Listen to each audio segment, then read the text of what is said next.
Oke, selamat malam teman-teman semuanya. Selamat bergabung di kelas saya, Interaksi Manusia dan Komputer untuk kelas B. Perkenalkan, nama saya Andi Rahman.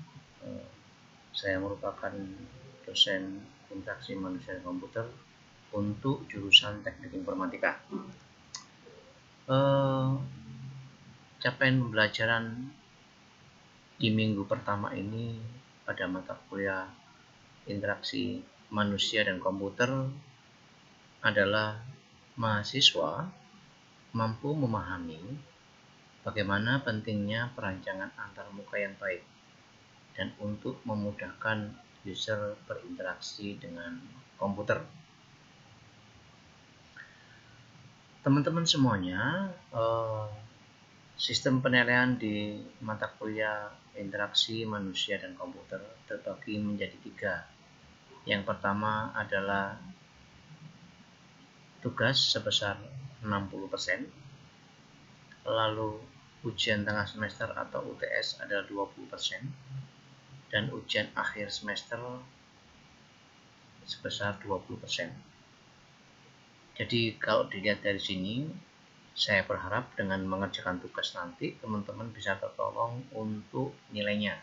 Jadi jangan sampai tidak mengerjakan tugas. Harapan saya 80% dengan teknik ini itu meningkatkan atau menjadikan nilai A di kelas saya dapat lebih bagus daripada kelas-kelas sebelumnya atau nilainya dari mahasiswa sebelumnya. Mungkin nanti dapat yang B dapat B, bisa dapat A, atau yang B plus dapat A, gitu ya. Oke, ini sistem penilaian yang akan saya keluarkan ke teman-teman semuanya. Mata kuliah Interaksi Manusia dan Komputer merupakan mata kuliah yang membahas tentang bagaimana membangun antarmuka yang user friendly. Oke, mata kuliah ini juga memberikan penjelasan tentang hal-hal yang berhubungan dengan teknik pewarnaan pada sebuah interface. Pak, untuk bukunya yang bagaimana Pak ya? Oke, untuk buku Interaksi Manusia dan Komputer, teman-teman bisa menggunakan punyanya Bapak Insap Santosa. Kalau nggak salah kemarin saya beli di Shopee sekitar 60.000 atau 40-60.000, tergantung tokonya sih, sekitar segituan. Nanti juga ada textbook, yaitu Human Computer Interaction edisi ketiga punya Apprentice Hall. Nanti tak share di Classroom yang sudah ada. Nanti ada 2 buku yang saya masukkan ke Classroom. Yang kedua adalah Human Computer Interaction and Empirical Research Perspective punya Morgan Kaufman. Jadi itu yang paling dapat. Lalu yang berikutnya Interaction Design Beyond Human Computer Interaction. Harapan saya teman-teman bisa mempunyai kemampuan bagaimana mendesain sebuah user interface, karena interaksi manusia adalah user interface, membangun sebuah user interface. Nah, nanti teman-teman, saya berharap teman-teman bisa menghasilkan produk seperti kelas yang tahun lalu, yaitu Interaction Design. Jadi teman-teman kemarin sudah menghasilkan produk book chapter Interaction Design yang disiapkan oleh kakak kelas tahun lalu ya. Itu output yang sangat bagus menurut saya. Nah, harapan saya nanti teman-teman juga akan menghasilkan karya-karya seperti kakak kelas yang dulu, timnya berkelompok. Nanti akan ada hal-hal yang harus ditaati oleh mahasiswa. Next. Nah, ini buku yang saya maksud. Ini buku Interaksi Manusia dan Komputer. Teman-teman bisa cari yang punya Pak Insap Santosa atau punya Alan Dix. Ini yang kedua.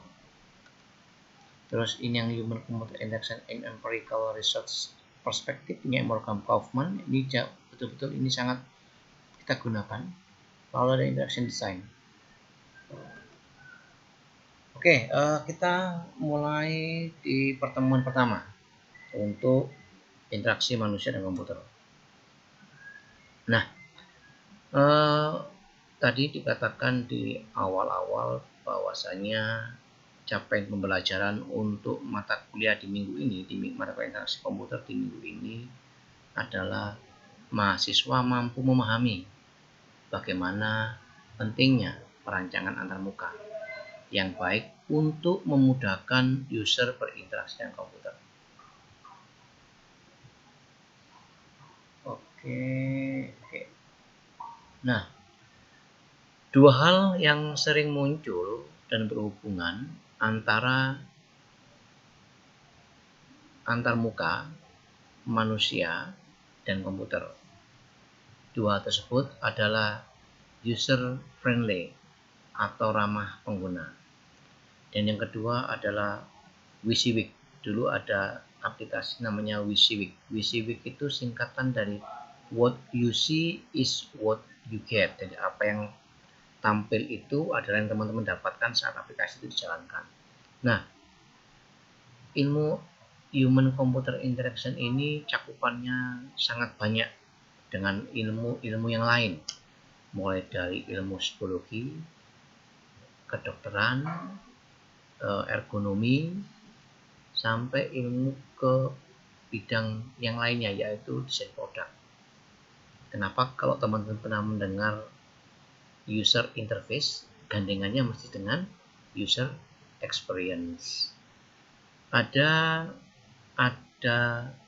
perbedaan antara user interface dengan user experience.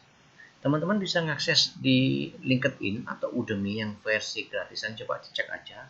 Coba saya bantu untuk cek kembali. Kalau di Udemy, saya mau tunjukin di Udemy ini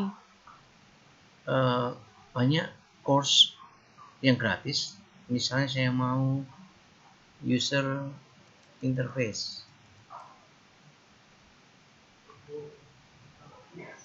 Nah, teman-teman bisa lihat sini. Ada yang berbayar 129.000. Kalau mau free, price-nya bisa kita akses. Yang free 359. Kita klik yang free aja. Yang free, nah ini ada Fundamental of User Interface Design. Teman-teman bisa mengakses ini. Lalu nanti mendapatkan sertifikat dari Udemy. Enaknya lagi, nanti kita bisa enroll. Saya tak lepas ini punya informatika, saya mau akses saya pribadi. Saya tak keluar dulu, logout untuk masuk ke akun saya. Login, saya mau akses akun saya dulu. Login with different akun.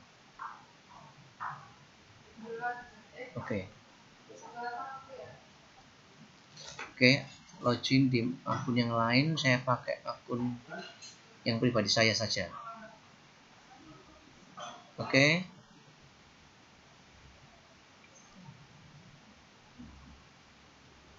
Nah, saya mau ambil yang tadi ya. Saya mau ambil yang ini. Nah, teman-teman juga sama-sama ya kita ya, sama-sama untuk mengakses ini. Teman-teman biar paham seperti apa dasar dari user interface design. Saya enroll. Terus saya start course. Ini Ahmed FOQ. Ini saya bisa ini. Nanti seperti ini.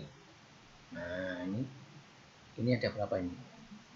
Ada banyak, section 5. Hello everyone, my name is Ahmed and I would like to officially welcome you to my first course called Fundamentals of User Interface Design.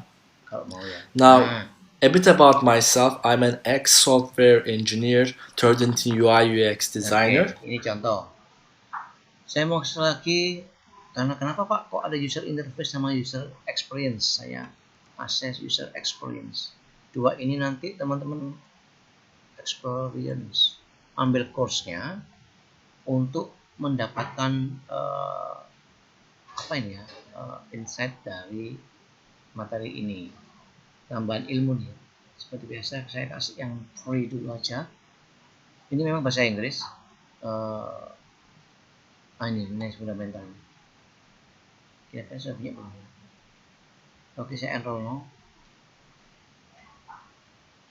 Nah, nanti teman-teman di akhir session teman-teman harus bisa merangkum apa itu user interface dan apa itu user experience. Perbedaannya seperti apa? Gitu ya. Teman-teman nanti hasilnya seperti itu. Ini contoh saja. Oke, kita lanjut ke materi ini.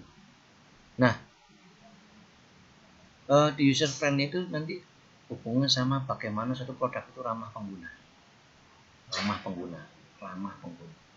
Lalu ada satu hal lagi, yaitu yang antar muka atau user interface, itu what you see is what you get.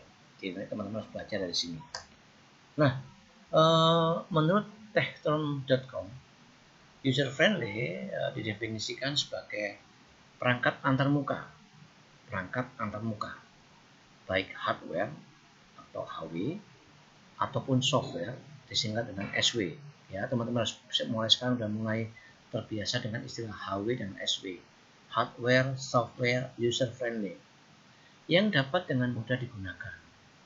Perangkat antar muka, baik hardware ataupun software yang dapat dengan mudah digunakan.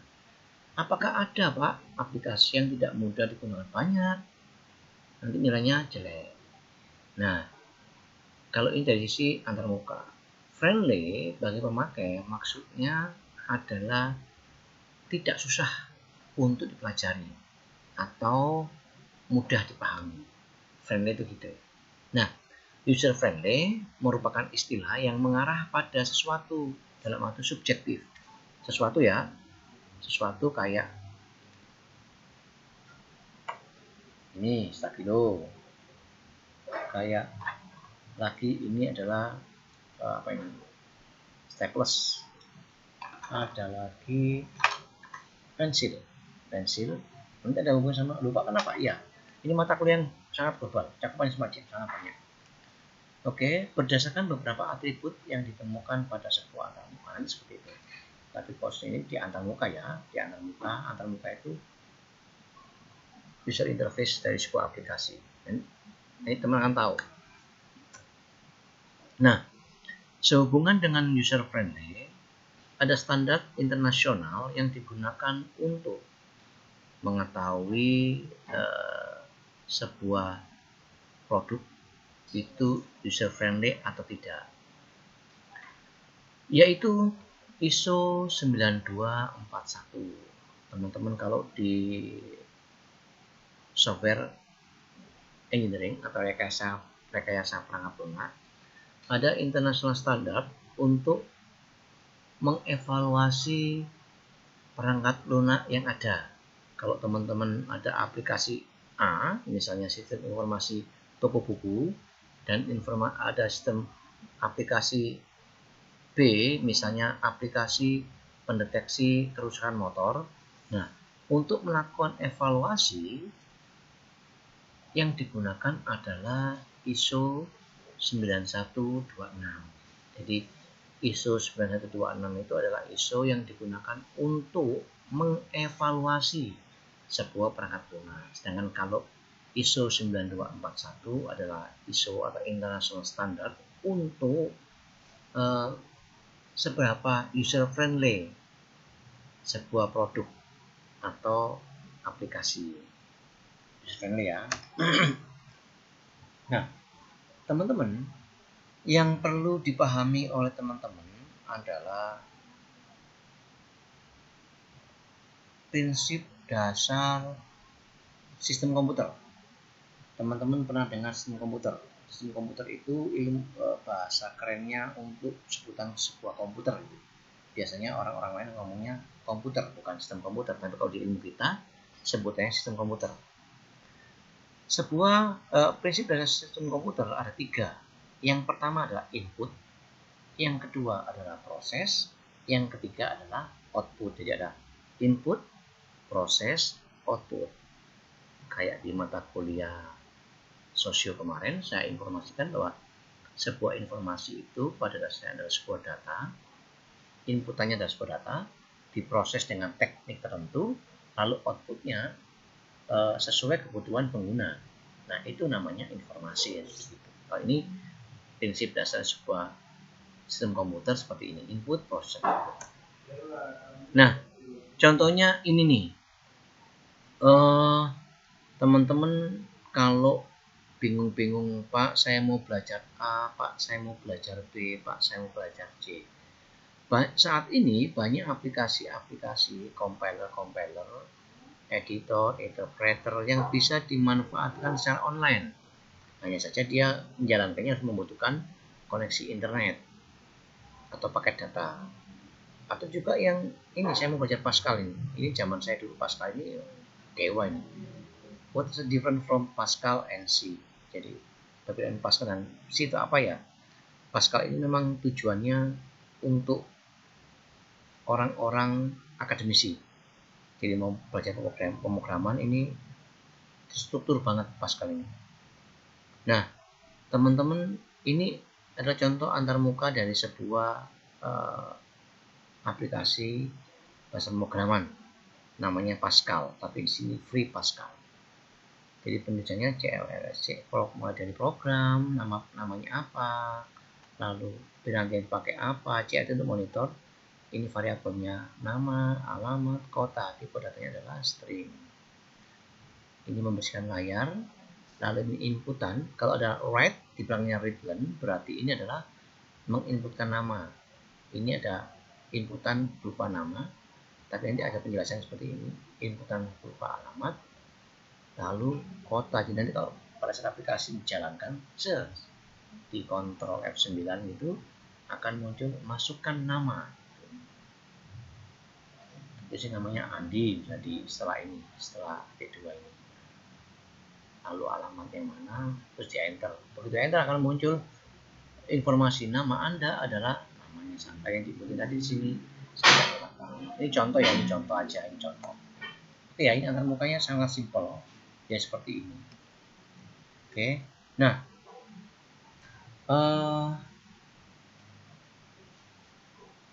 interaksi manusia dan komputer seringkali disingkat dengan sebutan IMK, atau kalau bahasa Inggris Human Computer Interaction atau HCI. Disiplin ilmu yang mempelajari IMK adalah disiplin ilmu yang mempelajari perancangan, ya, disiplin ilmu yang mempelajari perancangan, implementasi, dan evaluasi sistem komputasi, interaksi, dan aspek-aspek yang terkait. Dari perspektif ilmu komputer, fokus IMK itu pada interaksi, khususnya interaksi antara satu atau lebih manusia dengan satu atau lebih komputer. Ingat, ini fokusnya di interaksi. IMK merupakan bidang antar disiplin ilmu. Tadi saya sudah ngomong ya bahwa IMK ini cakupannya banyak itu. Ada sosiologi, ada ergonomi, ada psikologi dan sebagainya. Nah, disiplin ilmu tersebut adalah 1. Ilmu komputer, 2. Psikologi, 3. Antropologi, sosiologi, perancangan grafis, elektronika, sampai ke ergonomik, linguistik, dan perancangan industri. Gabungan cakupannya banyak. Oke ya, ingat, ilmu IMK itu tidak bisa berdiri sendiri. Dia cakupannya dengan masyarakat atau sosio dan psikologi yang pasti itu. Syarat sebuah perangkat yang ramah pengguna atau user friendly: 1. Mempunyai antarmuka yang bagus. 2. Mudah dioperasikan. 3. Mudah dipelajari. 4. Senang menggunakannya. Senang menggunakan itu edik. Au gitu ya. Kalau dalam sponsornya AW itu au gitu. Bikin makan terus saja. Ini bikin pakai terus saja. Itu namanya pengguna senang menggunakan. Nah, untuk membuat antarmuka yang bagus, diperlukan sebuah tools. Kenapa? Karena dengan menggunakan tools itu, pengguna akan dapat membangun sebuah antarmuka. 1. Lebih cepat. 2. Mudah terus dalam program. 3. Lebih ekonomis. Dan 4. Lebih baik. Kalau dibandingkan dengan Pascal tadi, kalau saya pakai Delphi, jauh lebih bagus. Kenapa? Karena Pascal kalau membuat UI-nya, user interface-nya lama banget. Terus bentuknya gitu 2 dimensi. Kalau pakai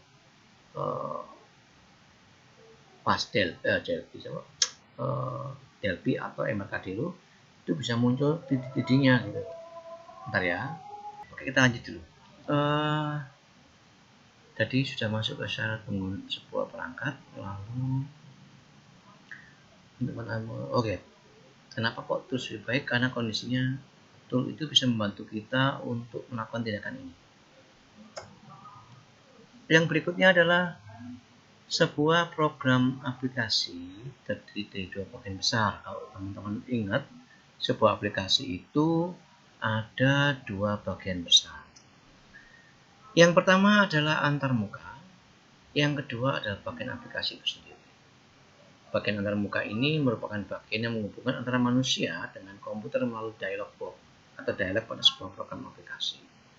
Dengan bagian aplikasi adalah bagian yang merupakan satu bagian yang berfungsi untuk menghasilkan informasi berdasarkan olahan data.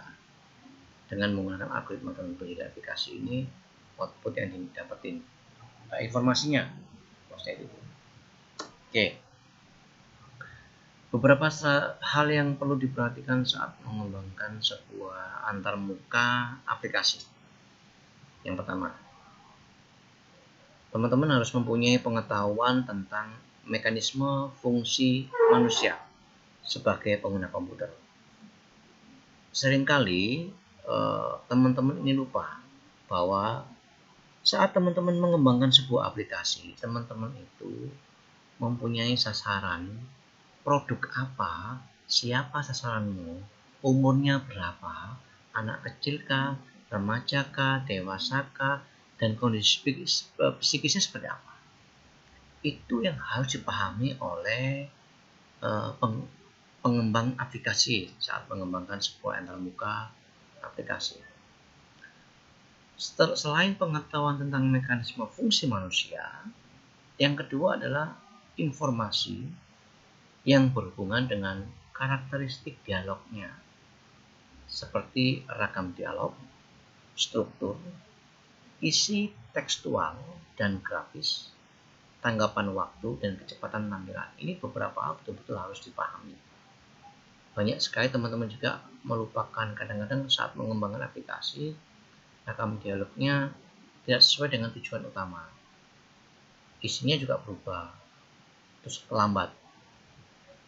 Terus tambahannya juga terlalu besar, tidak sesuai dengan tujuan utama. Kadang yang sering terjadi itu saat teman-teman melakukan desain sebuah UI, user interface, ternyata dia tidak melihat aplikasi itu untuk smartphone berapa inch.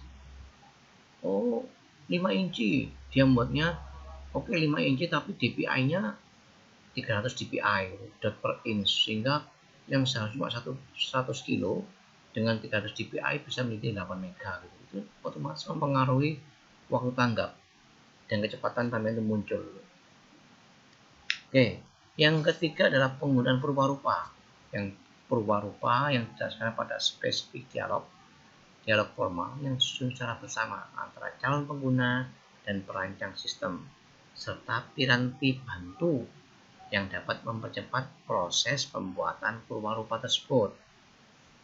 Kadang-kadang kita membuat sesuatu, misalnya kalau di VRML itu di punya saya, skripsi saya dulu adalah Virtual Reality Model Language. Ada satu teknik saat kita membuat sebuah, kalau teman-teman ingat ada besi, pagar gitu ya, ada kata saya gambarkan begini pagarnya.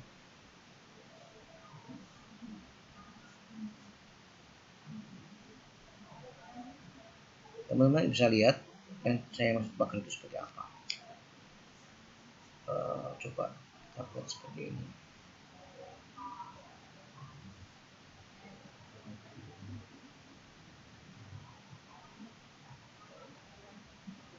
Nah, andai kata ada pagar seperti ini, dulu saya pernah buat program VRML itu seperti ini pagarnya. Nah, kayak begini. pembuatan yang ini kalau buat lingkaran seperti ini, seperti besi gini, anggap ini besi, itu nggak gampang di VRML. Lalu untuk membantu membuat yang seperti ini, aplikasi yang saya butuhkan adalah TurboCAD 3D Modeler.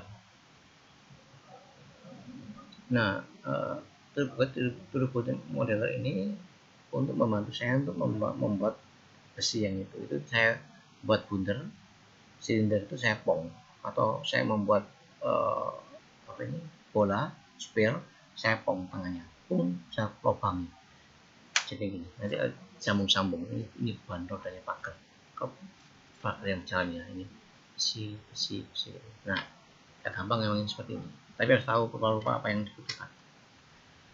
Terus ada teknik evaluasi yang digunakan untuk mengetahui evaluasi tersebut hasilnya seperti apa. Tadi saya bilang kalau untuk mengevaluasi sebuah aplikasi, teman-teman bisa menggunakan ISO 9126.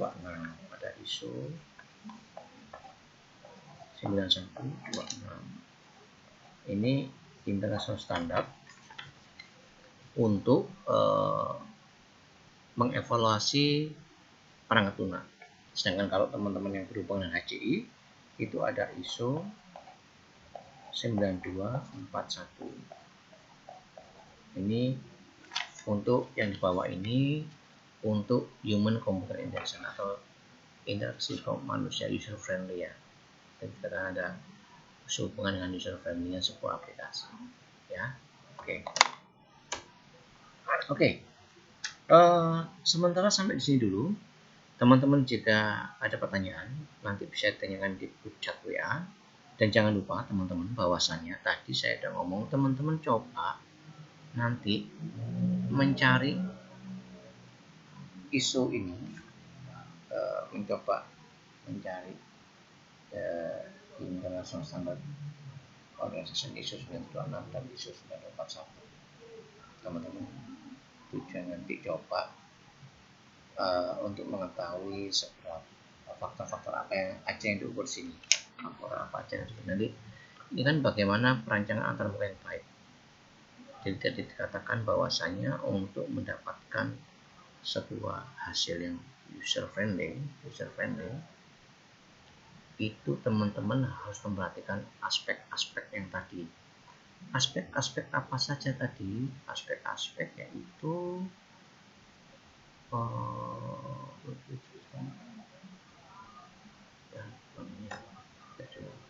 nah ini tentang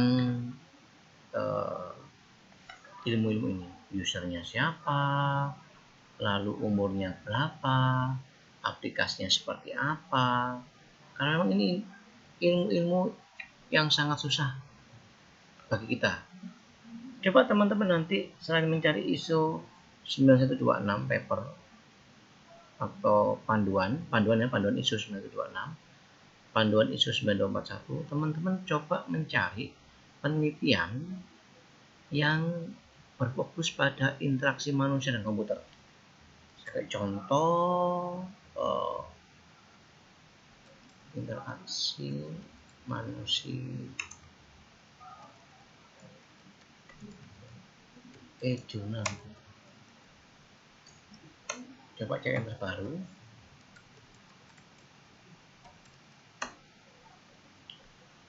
Nah, ini ada banyak banget ini penelitian teman-teman yang lain. Teman-teman coba cek aja nanti, diambil aja, dibaca-baca dulu.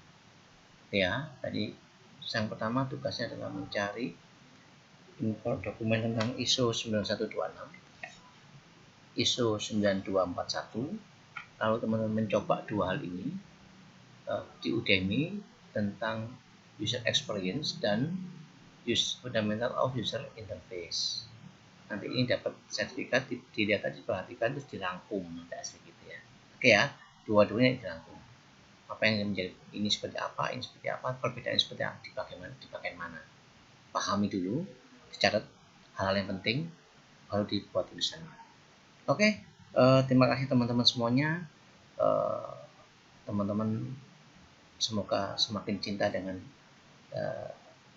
interaksi manusia dengan komputer. Next, kita akan selalu lupa, jangan lupa kita harus mempunyai output untuk interaksi manusia dan komputer. Selamat siang, selamat malam, selamat sore. Assalamualaikum warahmatullahi wabarakatuh.